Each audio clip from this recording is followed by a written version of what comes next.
are real estate prices about to crash? We've seen the NASDAQ come down dramatically. The S&P, cryptocurrencies have collapsed.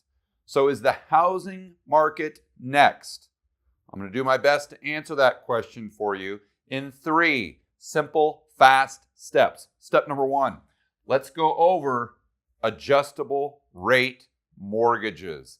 They are back. Editor, cut to this story from CNBC, and we can see that adjustable rate mortgage demand surges to a 14-year high as home buyers try to afford this pricey spring market. And they're a result of consumers trying to afford these higher mortgage rates that are a result of the Fed increasing rates to combat inflation.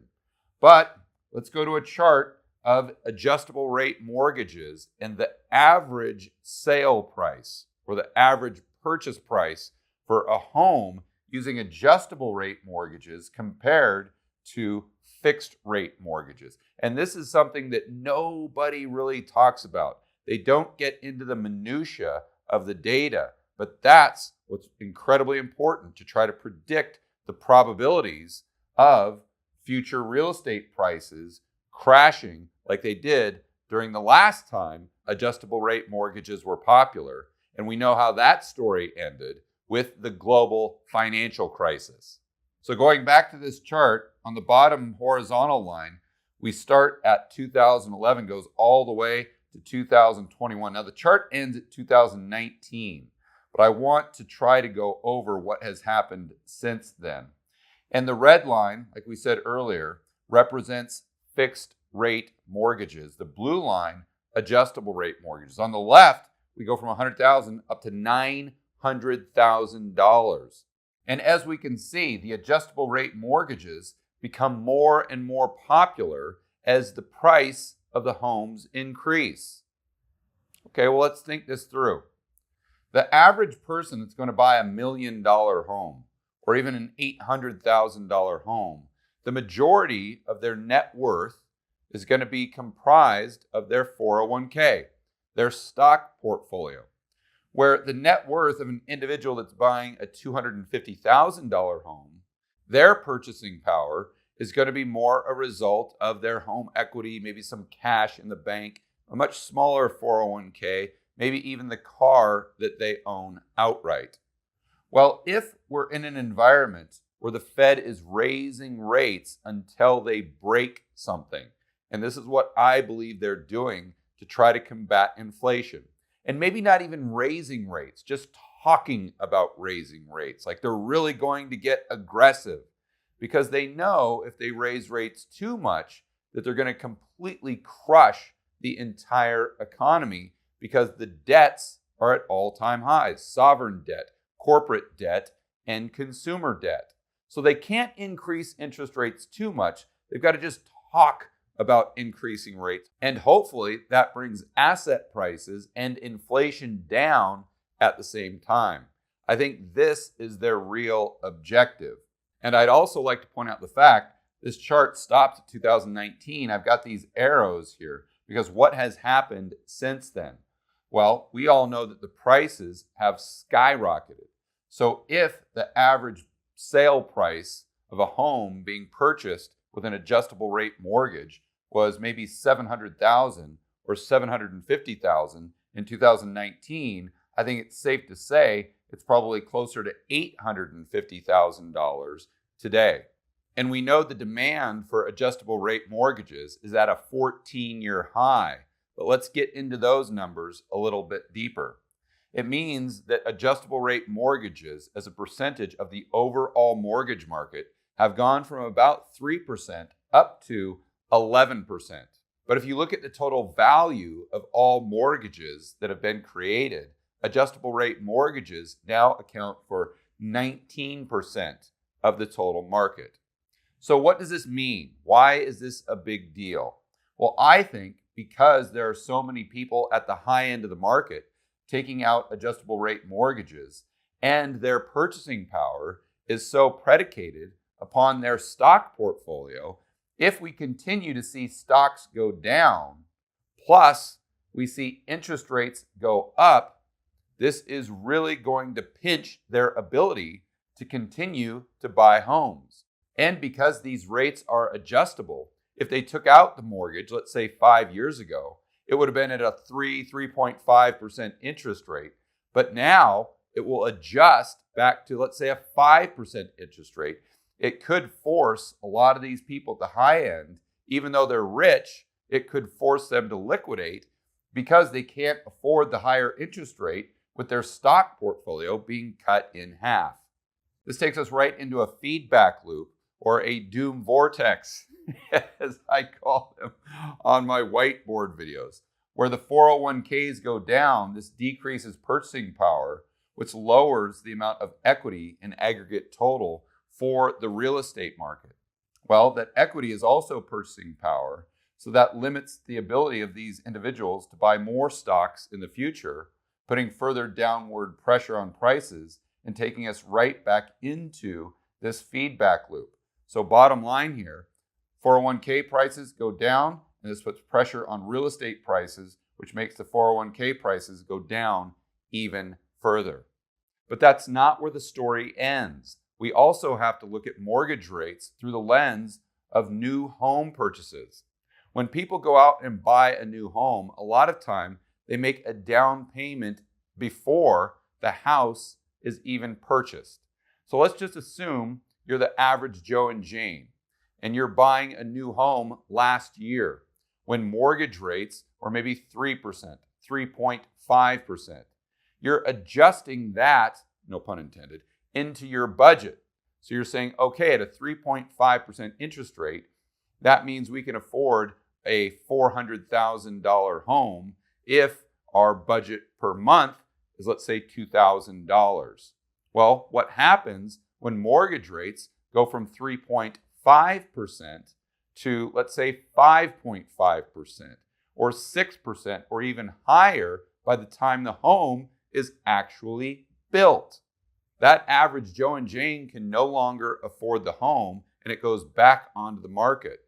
So we could go into this environment where we're seeing additional supply come online with new homes, kind of at the lower end, although they wouldn't be starter homes because you can't build those at a profit today. And we could also see additional supply coming online at the higher end because you can build homes at a profit here. And we could see a lot of forced selling due to stock prices impacting the ability for people to purchase homes in the future. So the main takeaway from step number 1 is adjustable rate mortgages are back in full force. And if the stock market continues to decline, and if interest rates continue to go up, this could put significant downward pressure on prices, especially at the high end of the real estate market. Step number 2, big investment groups like Blackstone selling their residential properties, creating more supply and potentially creating a crash in real estate prices. In step number 1, we talked about how these adjustable rate mortgages could really impact the high end of the housing market as interest rates go up and the stock market goes down. But now let's focus on the starter homes, the 3-bedroom, 2-bath house that they just can't create at a profit. So I've been a person that's argued that it's going to be very difficult for those prices to go down because where does the supply come from? But if you really, really think about it, we could see significant supply of these starter homes come online by investment groups like Blackstone selling their inventory. Right now, they own a significant portion of the United States real estate market. Well, how much? No one really knows. But in several recent articles, we can see how they just sold shares in a company that owned 80,000 of these lower-end homes, and they just purchased shares in a company that owned 17,000. More on that in just a moment. But I think we have to ask the question, what would prompt these big investment firms like Blackstone to sell the properties they own? Well, this takes us straight to a chart of the 10-year Treasury. We go back to August of 2021 all the way to today's date. On the left, we go from 1.25% up to 3%. Well, we start off about 1.75, comes down to 1.25, and then we pretty much go up to 2022. But once we get into, let's say, February, the 10-year Treasury really goes straight up to a point where we are today at 3%. So you may be saying to yourself, okay, George, I get it, but so what? What does that have to do with the real estate market and Blackstone or these huge investment firms selling their inventory? Well, they are constantly trying to get the highest return possible.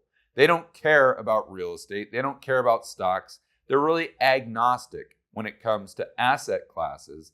They just want to get the highest yield possible for their investors. So they're always looking at the assets they own and saying, compared to what?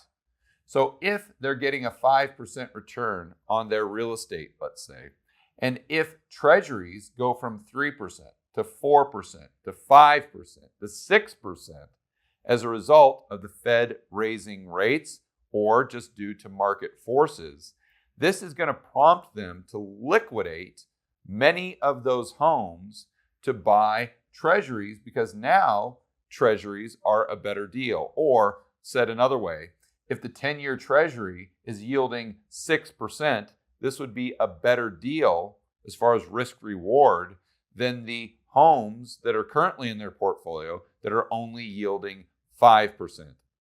Another catalyst that could get them to sell would be investor pressure. So their borrowing costs are going up all the time. So for new acquisitions, if they're buying residential properties, they could be using cash, but they could also be using debt. So if the cost of their debt goes down, their ROI goes up, their overall return decreases, and then they could be looking at these treasuries and they become even more attractive, prompting the investors to force them, to put the pressure on them to sell this real estate and buy something else that they believe has better risk reward. And you combine this with potentially prices going down, and then you can put yourself in the position of an investor. If their ROI is going down and the home prices themselves are going down, they're reading this in the paper every single day. You can go back to the GFC and remember how housing prices were crashing. Everyone was freaking out. So those investors know that Blackstone, as an example, let's say they've got 100,000 of these homes and the prices are decreasing. They are freaking out, telling the fund managers to liquidate every single home they have because they're worried about prices continuing to go down in the future, especially when most of these investors remember the GFC very, very well. To get an example of how this works, let's hear directly from a former fund manager who managed over $20 billion. Editor, let's cut to a clip of my recent discussion with Macro Alf. If you look at how these investment committees work in these big companies where I was before, so you sit with other large head of investment portfolios within the firm, a chief investment officer, the chief risk officer, all these big guns, right? And what they look at is two things. A, are their shareholders worried? Can they save? Do they have to save face? Do they have to show they're doing something? They're de-risking. That is extremely important as a decision-making factor. If they feel pressure from the shareholders, if the shareholders are telling them, guys, you're making holes in your balance sheet, we can see the capital losses, even if you don't realize them. Because there are a lot of accounting tricks in these asset managers and banks. If they don't sell the asset, in most cases, the loss isn't realized in the P&L, but it's only in the capital. So it's like it's reserved as a loss of capital, but it's not in the profit and loss statement of the company. But if the shareholders start to say, hey, this is the use you're making of my capital, you're blowing a hole through your balance sheet, and I don't like that. I think we should de-risk here. That is one of the factors. It's basically difficult to measure. It's the pressure they get from shareholders. The second is, cost opportunity. And you said it perfectly. I mean, most of these rental yields are locked in at 5%, 4.5%, 6%. These sort of rental yields that they were able to achieve by buying at pretty cheap prices with hindsight that were basically due to low real borrowing costs, real mortgage costs. And now they lock those in and then they can rent it out and they have cash flows in the 6% area, 5% area. One thing, I mean, those are extremely attractive risk premiums if the treasury yield is at 1%. If the treasury yield is at 4%, they're not that attractive anymore. And if you want to know how the pros are navigating 2022, this crazy stock market and crazy real estate market, you've got to check out my live investment conference, Rebel Capitalist Live. The next one is June 24th through the 26th, where we'll have incredible speakers like Brent Johnson, Robert Kiyosaki, Doug Casey, Jeff Snyder, just to name a few. You can get your tickets at rebelcapitalistlive.com. So the pushback you'll always get is, George, yeah, they do own quite a few rental properties or these single family starter homes, but it's not enough to really move the needle as far as prices. There's over, let's say, 50 million homes in the United States, and they only own, let's say, 2 million of these homes in total, all the investment groups combined. So it's really not enough to affect the price. But what we have to remember is the price is always set at the margin. And what I mean by that is, although there may be 50 million homes in this category in the United States, and I'm just making that number up, I'm just using that number as an example, there's only a certain percentage, a very small percentage of those homes for sale at any given time. In fact, if we look at this New York Times article, we can see that throughout 2021, there was usually about 500,000 homes total for sale on the market. So if there's only 500,000 homes for sale and Blackstone dumps 80,000 of them, and I know they wouldn't do them at one time, but they do them throughout the span of, let's say, 3-6 months, that is absolutely going to affect the price of all 50 million homes. Because again, the price is set due to the dynamics between the supply and demand of the existing homes for sale, not the total housing stock. So if all these big investment firms start to sell the inventory, sell the homes they own, then we could go from a supply shortage to a supply surplus very quickly. And this would put massive downward pressure on home prices, and it could lead to a real estate crash. So the main takeaway from step number 2 is we have to not only look at interest rates increasing, affecting the demand for homes, we also have to look at higher and higher interest rates, especially on the 10-year Treasury, affecting the supply of homes. Step number 3. So are real estate prices about to crash? Here is my prediction. And I give very few predictions. I think we have to start by understanding there are no certainties. There are only probabilities.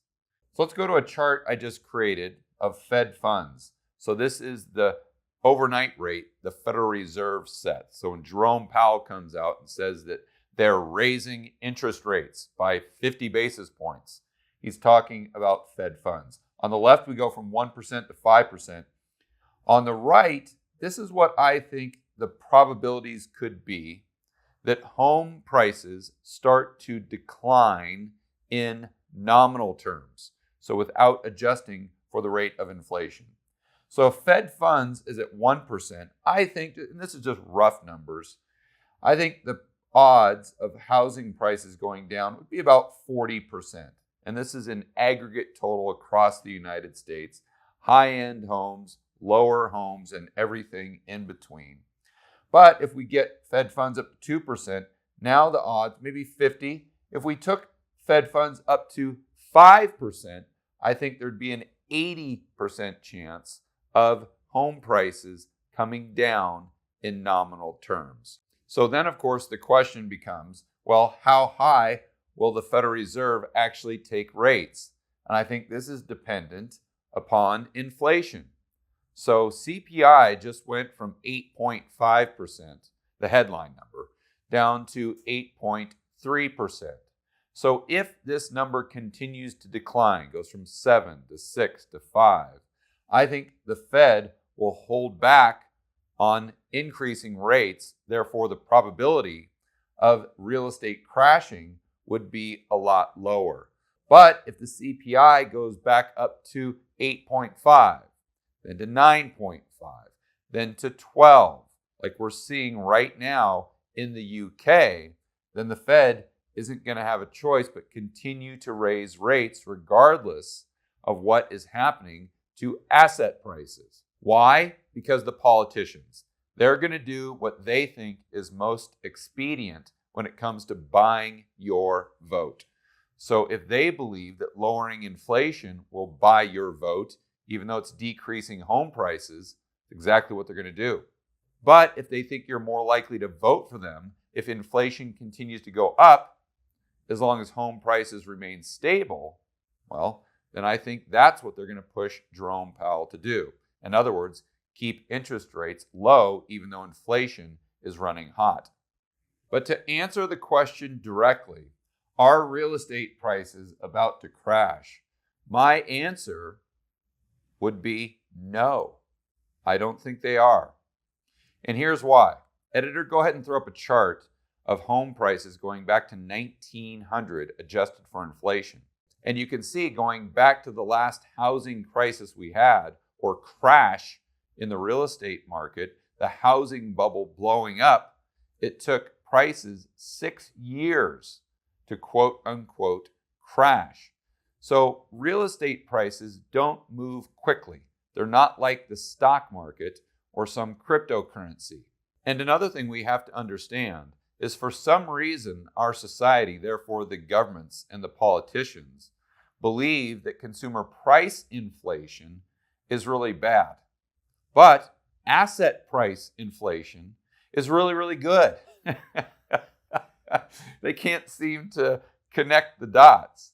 So since they can't connect the dots, even if we have high degrees of consumer price inflation, I think the government will still be incentivized to come in and try to prop up the real estate market, maybe not through stimmies, but other crazy government programs like the one they're considering right now in Australia, where the government is saying, okay, if you can't afford a home, what we'll do is we'll give you 40% of the purchase price of the home, but we will take a 40% equity position.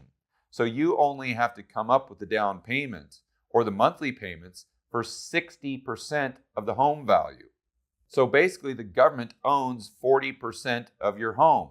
So when you sell, which they think will be at a higher price, then you just go ahead and pay off the government.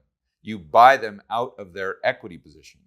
But if home prices go down, then the home most likely goes back to the government if you can't make those payments. And I don't want to go off on a tangent, but maybe, just maybe, that's how we get to 2030 where you will own nothing, but you'll be happy. So bottom line is, can home prices come down even in nominal terms? Absolutely, 100%. And I think the probability increases as Fed funds goes higher and higher and higher. But it would be far more difficult for home prices to actually crash because, again, it takes a long time for us to go to a peak in home prices all the way down to a bottom. And it takes a long time for nominal prices even to start coming down. And also, I think that if prices go down 10, 15, 20% in nominal terms, the government, your drunk, insolvent Uncle Sam, along with the Federal Reserve, will come up with some sort of scheme to try to prop up the housing market like we're seeing in places like Australia. But don't be fooled by their shenanigans. Just like we saw prior to the GFC, any of these programs the government comes out with to make housing more affordable ends up backfiring and hurting the people that these programs are intended to help. That's the poor and middle class. For more content that'll help you build wealth and thrive in a world of out-of-control central banks, big governments, check out this playlist right here. I will see you on the next video.